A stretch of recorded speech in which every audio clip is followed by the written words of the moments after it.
Good evening, ladies and gentlemen, and welcome to this edition of your favorite program, Facts and Realities of Education. Today, we continue with the topic we started last time. We were talking about building competencies in education. In this edition of the program, we would go in depth by looking at the approach, competency-based approach, what it is. And in the course of the program and subsequent programs, we would be diving into the real parts, the various aspects of this approach. Today with me in the studio, we have Madame Tan Phong Jeanette. She has been our resource person and she has been there to edify us on this question of competency-based approach. Madam, good evening and welcome. Good evening, thanks. I greet viewer of DBS, and I also talk thanks to this opportunity that has been given for me to talk about CBA approach. Correct. We will be talking about the competency-based approach, normally referred to as the CBA approach. And we'll remind you that the program, as we started last time, will be bilingual. So, Madam, you are free to express yourself in French and or English as much as you can go. So, ladies and gentlemen, let's get straight into the crux of the matter. When we talk of CBA, what is the CBA? Ok, CBA, ça c'est en anglais. Yes, competency-based approach. Oui, en français c'est APC. Donc, si nous pouvons partir du concept de base en prenant chaque mot de l'approche par les compétences. Dans un premier temps, on peut définir l'approche comme un mouvement par lequel. Ensuite, maintenant, la compétence, nous l'avons définie la fois dernière comme un processus cognitif qui précède l'action humaine, ou encore une capacité dans une situation ou dans une matière donnée. Et lorsqu'on combine les deux mots, on peut définir l'approche par les compétences comme une sorte de mouvement de formation des personnes vers la mise en œuvre de leur intelligence en situation de travail ou d'analyse. Donc voilà, en fait, l'approche par les compétences de façon étymologique. Donc on peut aussi la définir comme une sorte, un véritable apprentissage permettant à chaque individu ou à chaque personne de résoudre des problèmes auxquels elles sont confrontées. Donc c'est ça globalement l'approche par les compétences. Donc un véritable apprentissage qui permet à chaque personne ou à chaque individu de résoudre le problème ou les problèmes auxquels elle est confrontée ou ils sont confrontés. In life. Dans la vie, justement. Okay. Tous les jours. To roughly come back to the translation, is my own translation, is like trying to define competency-based approach as learning, whereby you use the knowledge you have acquired to solve life situations that you face. Yes. Okay. Now, let's come back to this competency-based approach with this question. Why are we talking about the competency-based approach at this moment? Why talking about it now? Pourquoi parler de l'approche par les compétences à cet instant dans notre système? Vous savez qu'il y a une soixantaine d'années, l'enseignement consistait à transférer les savoirs et à éduquer ou à former des citoyens éclairés. Donc, et depuis on a assisté à une massification de l'école avec depuis plus de 15 ans l'émergence d'une école inclusive. Bon, cette inclusion, selon l'UNESCO, visait à tenir compte de la diversité des besoins des élèves et à y répondre par une participation croissante à l'apprentissage et aussi à réduire les exclusions qui se manifestaient au niveau de l'éducation. Dans une autre optique qui est celle de l'intégration, les groupes qui entrent à l'école devaient s'adapter à une scolarité disponible qui, indépendamment de leur langue maternelle, de leur culture et de leur capacité. Donc ça, c'est ce qu'on admettait dans les écoles au fur et à mesure qu'on évoluait. Mais en 60 ans, on s'est rendu compte que les objectifs de l'école et les missions de l'école ont profondément évolué, entraînant des modifications conséquentes des systèmes éducatifs des États. Et en plus, les réalités sociologiques et économiques ont amené les États à réfléchir sur de nouvelles formes d'apprentissage. Donc aujourd'hui, les acquis des élèves ou bien des personnes conformes ne se mesurent pas seulement en termes de connaissances. Vous êtes d'accord avec moi, quand vous entrez vous allez chercher du travail, on ne va pas seulement se baser sur ce que vous connaissez, mais il faudrait qu'on on vous mesure en termes de capacité, on vous mesure en termes d'attitude. In terms of an interview that they will interview you, not based on what you know. No. Yes. On tient compte de vos capacités aussi, the ability to do something. Okay. When you want to do, when you are looking for you apply for a job. Yes, they don't stop. They don't know to. They want to see what you know, what you are able to do. Yes, your attitude.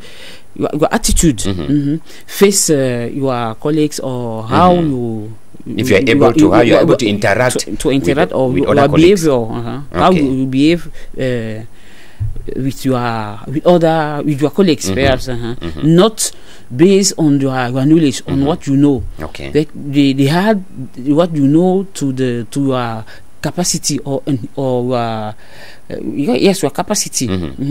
Ok, donc il fallait donc maintenant, et aussi au niveau du système éducatif, le contexte d'enseignement et le traitement de l'information auparavant consistait à expliquer des théories. Expliquer des théories, suivi d'exercices d'application, à répéter et aussi à remédier. Or, on se rend compte qu'aujourd'hui que cela est insuffisant pour développer les capacités transférables et une mobilisation des savoirs. Je reviens un peu. Auparavant, le contexte dans lequel nous étions enseignés, on restait juste au niveau de l'explication des théories. Just pouring knowledge on you. Yes, on you and that knowledge did not help you in future. Yes. In solving life situations. Okay. On s'est donc rendu compte que la nécessité de s'inscrire dans un processus de développement progressif et intégré des savoir-faire et des savoir-être, tels que j'ai expliqué la fois dernière, qui sont intégrés dans les compétences, dans un contexte d'exercice s'imposait.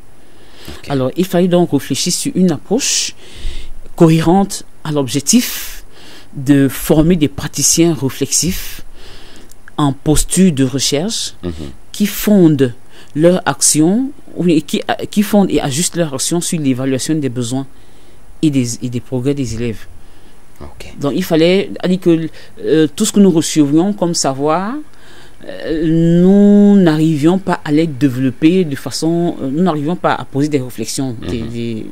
On avait de la peine à faire réfléchir nos enfants ou bien nous-mêmes. So it was like their brains were not like formed to function on their own. Yes, you just had to cram what was given in class and translate it. Yes. Just you don't have the opportunity to reason or to use that the knowledge. Yes. And apply it. And apply it in such a situation. Okay. Donc d'où l'approche par les compétences. Et la compétence ici, elle est relative, elle dépend maintenant, elle implique de celui qui la met en œuvre une réflexion critique. Ça veut dire qu'il faut réfléchir de façon critique, il faut créer, il faut initier, il faut résoudre les problèmes. Il y a aussi l'évaluation des risques, la prise de décision et la gestion constructive de nos sentiments. Donc il y a tout ça intègre les compétences. Donc voilà pourquoi l'approche par les compétences. Il fallait réfléchir immédiatement sur comment est-ce que les enfants peuvent appliquer ce qu'ils ont reçu à l'école. À quoi peut nous servir ce qu'on a reçu à l'école dans la vie active. Not just like training that you go to school, you graduate, you have a certificate, which certificate you cannot put food on the table. Yes, cannot put food on the table or cannot help you to perhaps to make something in your house. Yes. Because you learned in school. Yes. Okay. One learned African doctor said the confession of the beginning of good work is the confession of bad one. That was St. Augustine. So are we saying that with this CBA approach, are we confessing that the approach we had before was a failure? No. Okay. L'ancienne approche, si yes. vous voulez, l'approche par les objectifs. Yes. Ça n'a pas été un échec. Ça a été un échec, comme ça n'a pas été un échec. Okay. Ça a été un échec. Pourquoi? Parce que avec cette approche, les enseignements n'avaient pas de sens. Okay. Enfin, les enseignements que l'individu recevait n'avaient pas... comment je vais dire, oriented. Oui, quand je dis n'avait pas de sens, ce sera trop dit. Peut-être les spectateurs m'en voudront. Yes. Ça n'avait pas de sens en ce sens que ça ne pouvait pas aider l'individu à pouvoir, à pouvoir résoudre les problèmes auxquels il faisait face. A dit, nous sommes nantis d'un certain nombre de savoirs, mais lorsqu'on est en face d'une situation, on est obligé d'aller faire face. Non, on est obligé d'appeler peut-être des praticiens ou bien, je prends les... Bon, regardez un peu les benskinners. Nos marchés sont bondés des licenciés, des maîtrisards, voire même des doctorants. Vous voyez un peu. Pourtant, ils sont partis de cette approche. Ils n'ont pas pu s'insérer de façon active dans la société, autre que faire ce qu'ils étaient en train de faire. Okay. Or, la personne qui était partie avec l'approche par les compétences, ces connaissances-là pouvaient l'aider à pouvoir s'insérer ou à rendre son environnement plus actif et réussir sa vie citoyenne ou sociale. Oh, okay, madam. Now, let's talk about this competency-based approach now as an approach. We're looking at what it is. We're looking at why we are talking about it. Now, so let's talk about it now. This competency-based approach, this CBA. Oui, et l'approche par les compétences est une approche qui induit premièrement un changement de paradigme. Ça veut dire quoi? On part d'une approche, d'une logique de transmission des connaissances qui était en fait dans l'ancienne approche, maintenant à une logique de développement des compétences. C'est-à-dire que les connaissances dont je suis nanti peuvent me permettre à développer certaines capacités dans la vie pour en fait exercer la compétence. En d'autres termes, on passe dans le cadre de l'enseignement, on passe des pédagogies dites traditionnelles qui étaient centrées sur la transmission des savoirs et sur l'enseignant qui enseignait, aux pédagogies dites actives. Okay. So we bring the learner to be active in the course of learning. Donc, les pédagogies dites actives, anciennes, des pédagogies traditionnelles aux pédagogies dites actives. La pédagogie active est centrée sur l'apprenant et sa capacité à construire son savoir. Bon, l'approche par les compétences, elle aussi, elle place au premier plan une démarche fondée sur l'apprentissage, sur le résultat d'apprentissage. Quel que soit le lieu et la forme d'acquisition, par opposition à l'approche traditionnelle qui était basée sur les contenus de formation, les programmes et autres. Donc maintenant, avec l'approche par les compétences, il faudrait qu'on analyse le résultat du travail de l'individu qui est formé par cette approche. So is it like saying that before you start teaching, you have a target? Yes, you have a goal that you are expecting that. Voilà. Okay. Vous avez un objectif à atteindre. Et cet objectif à atteindre vous permet de ressortir un programme qui va vous permettre d'avoir ce que vous voulez à la fin. Vous voyez un peu. Non, c'est pas qu'il est basé sur le résultat d'apprentissage. C'est-à-dire que lorsque je veux former un individu, je vais lui transmettre un certain nombre de savoir et en face d'une situation, je vois comment il agit, j'analyse. Je prends cet individu en situation de travail lorsqu'il est en train d'exécuter une tâche.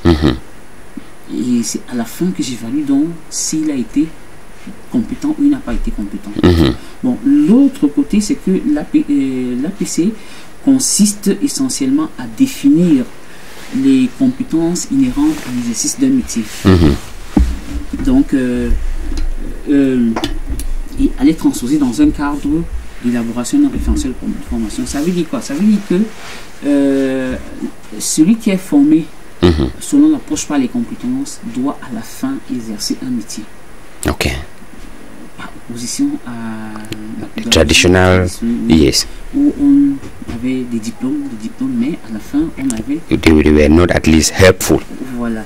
Bon, maintenant, l'autre côté, c'est qu'elle se différencie de l'autre approche ou bien de l'éducation par sa finalité, qui est l'exercice de métier en autonomie, avec efficacité et son fondement dans l'analyse de travail.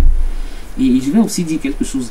L'APC n'élimine pas le travail sur les ressources. Tout au contraire. L'acquisition de ces ressources sont des préalables indispensables au développement, tant à l'acquisition ou à l'évaluation des compétences. Ça veut dire quoi? Ça veut dire que lorsque je suis dans l'APC, je ne vais plus suspendre l'approche par les objectifs. Cette approche par les objectifs va me permettre d'avoir des ressources qui sont nécessaires à pouvoir les mobiliser et les développer. Okay, so it's not like we just abandon the formal approach. No, we don't. Okay, we use it. We use it, yes, in order to build the competency-based approach. Yes. Okay. Donc c'est un peu ça. Donc il faut avoir des connaissances qui vont vous aider devant une situation à pouvoir résoudre un problème. Donc voilà en fait ce que l'approche par les objectifs pour le moment nous recommande. Okay.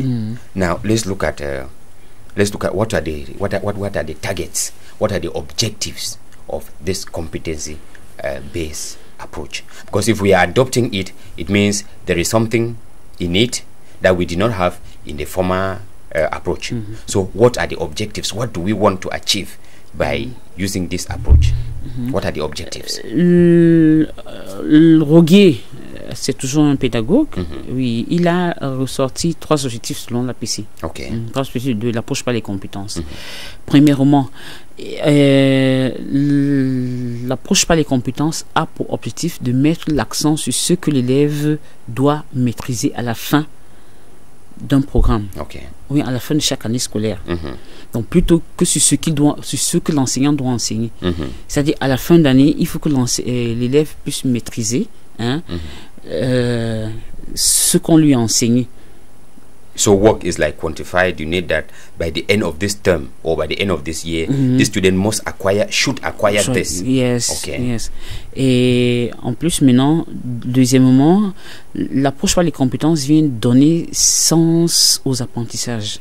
C'est-à-dire montrer à l'élève à quoi sert ce qu'il apprend.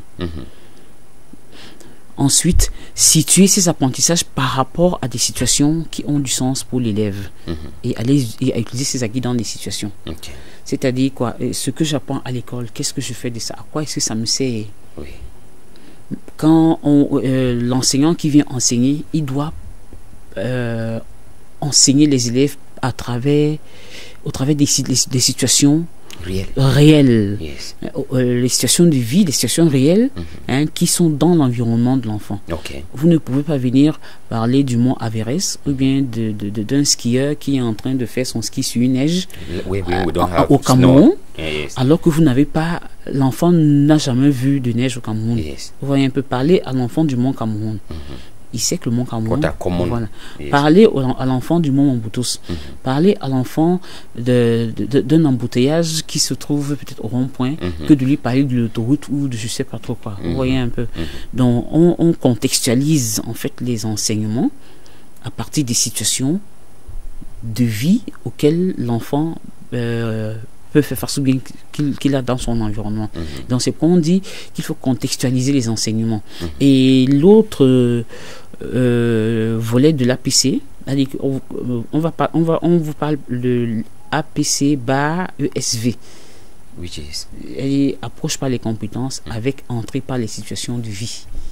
Donc ESV, entrée par les situations de vie. Okay. Ça veut dire que les enseignements selon l'APC ESV doivent se faire par les situations de vie. Real life situations. Real life situation. When you want to teach, you have to the examples that you use should be real examples that are real. Yes, they're real for the student. Yes. For the student. Yes. Don't take the other situation which is not real to the student or the environment of the student. Okay. Yes, that is the second objective of APC, CBE. Here we see the principle of learning by doing. Donc le principe de l'enseignement expérientiel. C'est-à-dire quand je suis en train de travailler, j'apprends. Ce que je fais, j'apprends à partir de ce que je suis en train de faire. But the old method, we still had practicals in some subjects like sciences, chemistry, biology? Oui, on n'en avait pas. Maintenant, l'APC nous exige, l'APC avec Entrée par les situations de vie nous exige à rentrer dans les pratiques. Those practicals. So it should not be limited now only on science subjects. We should have practicals too in other. Yes, other subjects or like literature, lessons. history. Yes. Literature, history. Geography. I take an example for the French. Yes. When I know the rule of grammar, grammar rules or orthographic. What that rules can help me in future, in life. Yes. Grammatical or orthographic rules can help me to write an application, you see, to help me to communicate in a good French or English. I see, yes. If I want to make a comment, I have to write it in a good French. Yes. Write it in a good French. Suppose that I have acquired some competency. Rules of grammar. Yes. Grammatical rules. Les règles de grammaire et d'orthographe. Il faut que je le sache pour pouvoir rédiger ma demande ou bien faire mon CV. Un élève qui a eu son bac a de la peine à rédiger une demande. That's it. Vous voyez visible, un peu. it's visible. Les élèves qui sont en stage, à la fin des stages, ils ont de la peine à rédiger les rapports de stage. That's it. Vous voyez un peu, en bon français. Prenez un enfant qui a fait 3e, faites-lui une dictée de co-élémentaire ou recommandé 2. Je vous jure qu'il aura des fautes. Il n'a pas pu maîtriser. Bon, tu vois à quoi peuvent nous servir les règles de grammaire, d'orthographe, tout ce que nous apprenons en français, en anglais. En histoire géo également, à quoi peuvent me servir les leçons d'histoire géo? Real life situation. Oui, je vous prends un exemple. Si je veux organiser un voyage à l'ouest, par exemple, il faut que je sache la situation géographique de l'ouest, que j'identifie la localité où je suis en train de partir. Quelles sont les conditions climatiques qui règnent dans cette localité, vous voyez un peu.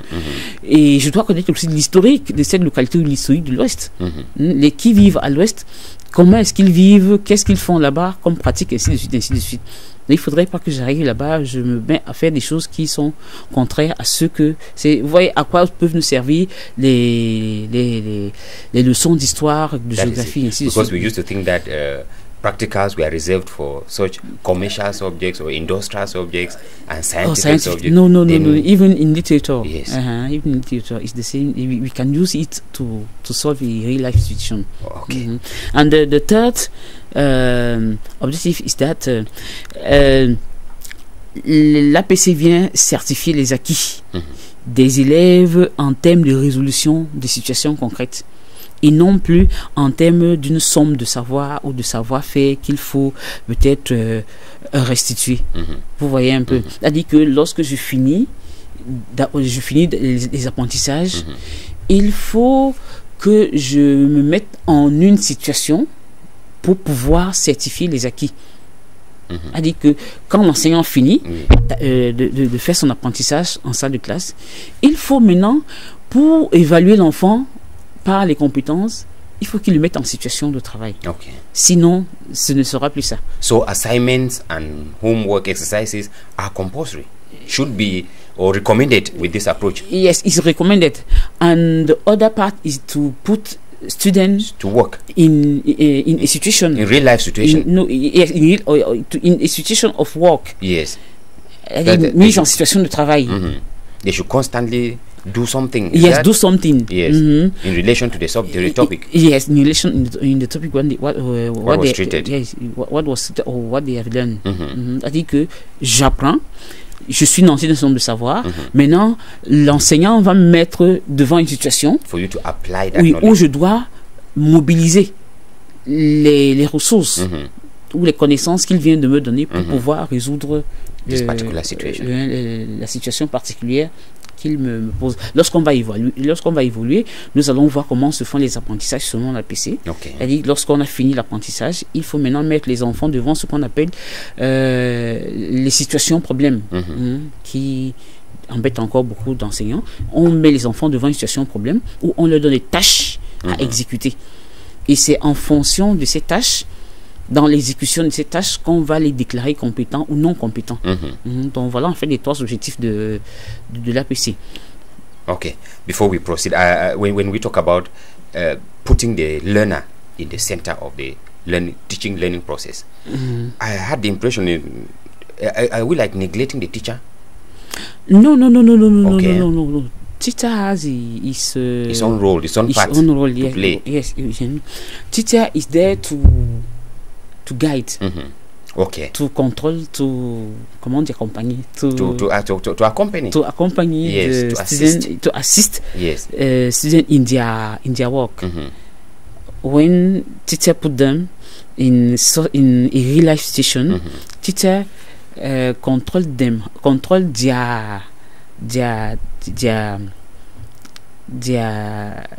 work execute. The work carried out. How they execute carrying out their work. Yes, how they carry out their work.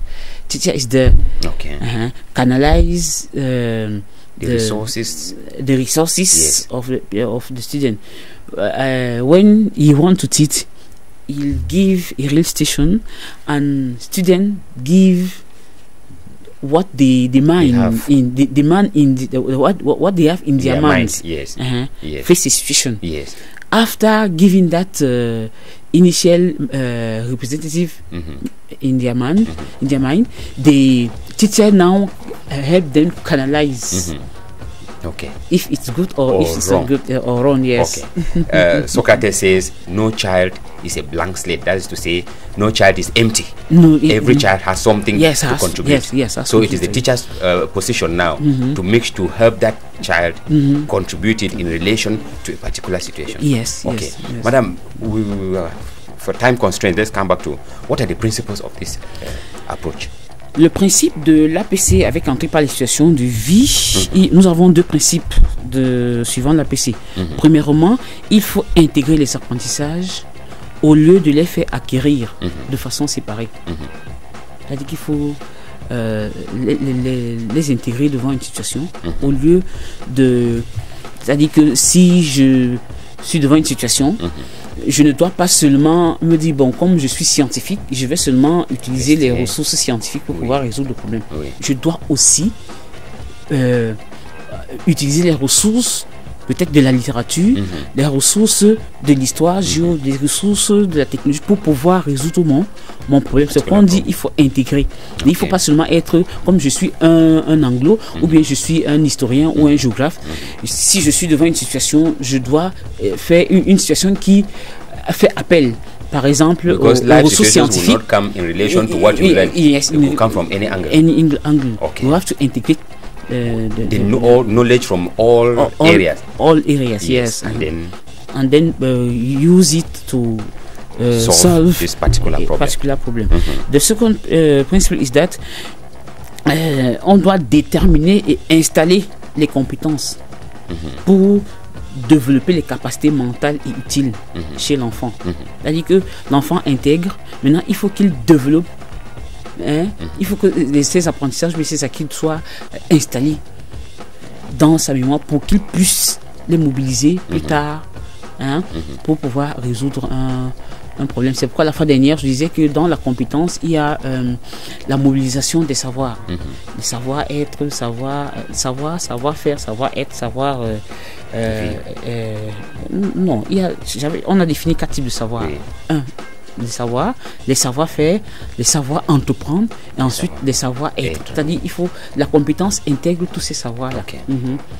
Donc parce que quand vous êtes en face d'une situation, qu'est-ce que vous faites d'abord? Il faut que vous observez la situation. Maintenant, quand vous avez observé la situation, il faut chercher à l'analyser. Quand vous avez fini l'analyse, il faut prendre une décision. Vous voyez un peu. Donc c'est pourquoi on disait que la compétence est un processus cognitif, c'est-à-dire intellectuel, qui précède toute action humaine. Quand je veux poser un acte, il faut que je réfléchisse. La réflexion se situe à 3 niveaux. 1, il faut observer la situation. 2, il faut analyser la situation. Dans l'analyse de la situation, qu'est-ce que je dois faire? Je dois émettre des hypothèses. Là, je suis en face d'une situation, je commence à réfléchir. Je dois émettre des hypothèses, me poser des questions. Je me pose beaucoup de questions, j'émets des hypothèses et maintenant je dois vérifier ces hypothèses. Est-ce que ce que je pense, est-ce que ce que je crois ça peut est ça?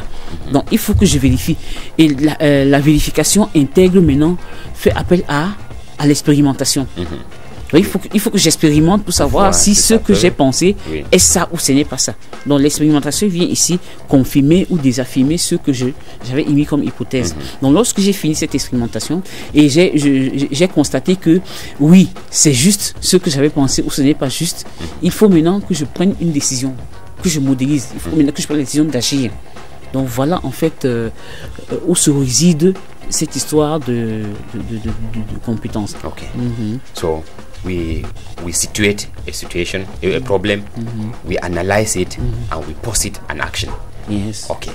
Ladies and gentlemen, we are cut short by time, and we would have loved to continue looking at the consequences of competency-based approach, because once there are principles, there are consequences. But I will pray your indulgence, ladies and gentlemen, that we come back to this point. Madam, we come back to this point of principles of competency-based approach in our next edition, and then from there we go back to consequences and impact of this approach in our next program that will be coming up next Wednesday.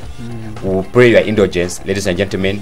There is right on your screen a contact where you can react, bring your contributions, and then we'll see how to talk about it in our next program. Madam will still be with us again next week to talk on this very approach, a competency-based approach. It is on that we come to the end of this edition of the program here on TBS Television. Ladies and gentlemen, have a blessed evening. God bless you. See you next week.